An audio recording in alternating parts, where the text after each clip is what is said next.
Now, there's also a few reports around that Andrew Windsor's eviction from Royal Lodge could be delayed, and that could be because he's struggling to downsize. There are also reports that he's insisting on a 6 or 7 bedroom house, complete with a full roster of staff, in exchange for finally vacating Royal Lodge. I mean, is that true, Andrew? What can you tell us?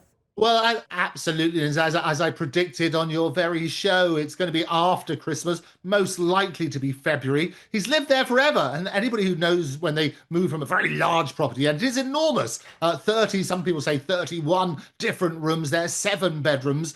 He's lived there for a long time. He's got a lot of stuff, not least his 72 teddy bears. Which he's going to have to move. And as we've talked about before, they need to be arranged in a very particular order every time. And staff have talked about they receive specific instructions and even a laminated picture to make sure the bears are positioned correctly on the bed in his room. But what's happening? He's got to move, and it's going to take a very long time. So I predict it will be after Christmas, most likely to be in February once he's packed everything up. But you're right, he's demanding all sorts of things, including a very large property, still a large property for most sort of people, and he wants all of the staff to go with it.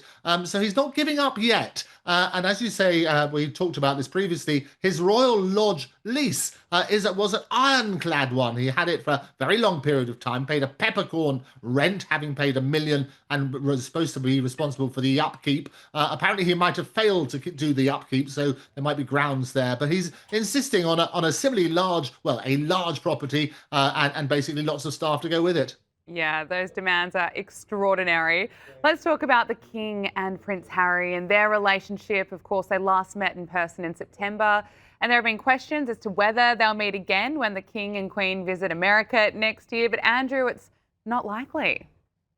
Well, I think this is the problem, isn't it? What tends to happen, they never want to be upstaged. And apparently, King Charles is not going to make a detour to go to Montecito. And it's unlikely that Harry will go and join him, because what will then happen, he will dominate the headlines to celebrate what's happening is the 250th anniversary. Donald Trump made it very clear that he would be delighted to welcome the king with a pomp and ceremony to do that celebration. It's quite an extraordinary thing talking about independence, and that's what they do. They invite the monarch over, but there you go. But he was very, very keen to show off the wonderful hospitality that President Trump can offer. There was talk about William and Kate joining him, but that's probably unlikely. I think it's more likely they might go to the football in the summer, because again, it's an invitation to the king. That'll be the focus. But almost certainly there's not going to be a detour to go and see the Montecito Madness. Now, what about Meghan Markle and her brand as ever? She's, of course, promoting it nonstop on her social media feeds, but there are reports that there are questions, I should say, over how much she's actually selling. There are, according to brand intelligence platforms, the Duchess of Sussex's online store is really struggling with traffic, Andrew. Well, this is the thing. We were all told previously it sold out all these wonderful scam jams and honey and candles and so on and so forth. What's happening? This wonderful brand intelligence platform called SimilarWeb, what they did a comparison between the Duchess of Sussex, the wonderful Meghan on store, and Gwyneth Paltrow's Goop. I'm sure you've got lots of Goop product. And they looked at this in October. And what happens, basically said they pretty poor in comparison, looking at the sort of figures. So what happened? They did a reported website, and they can do the number of page views in October. Now, Meghan managed what sounds magnificent, 746,592 pages. But when you look at Gwyneth Paltrow's Goop, she did 2.3 million. Wow. The Montecito Madness, well, she'll be spitting feathers over that one and throwing up those edible flowers in disgust. She doesn't like competition, and Gwyneth Paltrow is undoubtedly stonking into the lead. Now, let's talk about Prince William and Princess Catherine. Of course, their family moved to Forest Lodge, an 8-bedroom mansion located 15 minutes from their previous home, Adelaide Cottage. They're all settled in, and they're putting in the finishing touches, decorating the property just in time for Christmas. But local residents, they're not all too happy about the security perimeter surrounding their forever home. It means that there's been a bit of a traffic headache. What can you tell us about this and what's being said? Well, it's exactly that. There is this sort of traffic headache. They moved in early November, again, as we predicted on this program. What it's Forest Lodge. It's an 8-bedroom Georgian mansion. It's located just about 15 minutes from Adelaide Cottage, their previous home. Now they're all settled in. What's happening? They're putting up the decorations. They're getting rid of the Christmas tree. But for local residents, they've got the security perimeter because they're very worried within their forever home that people will be peering through the net curtains and having a look. And apparently, there's a Christmas tree shop which is very, very close to Forest Lodge. It was opened for the season on November the 27th. But in an effort to protect their privacy and prevent cars from passing and peeking through those curtains, as they say, they basically have got to do virtually a 1 mile round trip, is what they're saying. So the residents are not very happy about that one. Now, Christmas is, of course, approaching. The British royal family often gathers at Sandringham Estate in Norfolk for a Christmas celebration. But can you talk to us about their schedule this year and other traditions as part of the royal family? Well, they do. They have the wonderful, extraordinary things. Every December, the British royal family, they gathers at Sandringham Estate, as we say, in Norfolk, for the Christmas celebrations. But they have all sorts of weird practices, some dating back to Queen Victoria's reign. What happens? I'll let you into a few of the secrets. The royals arrive in order of seniority. And the reason for this is they don't want to keep the most senior person, which is obviously King Charles and Camilla. They don't want to keep them waiting. So that's what they do. A rather bizarre practice, which we should all do, is they get weighed before and after dinner. And what happens, they have to say it was a practice which was introduced by King Edward VII. He wanted proof that his guests had properly indulged in the lavish multi-course feast and ideally had gained at least 3 pounds.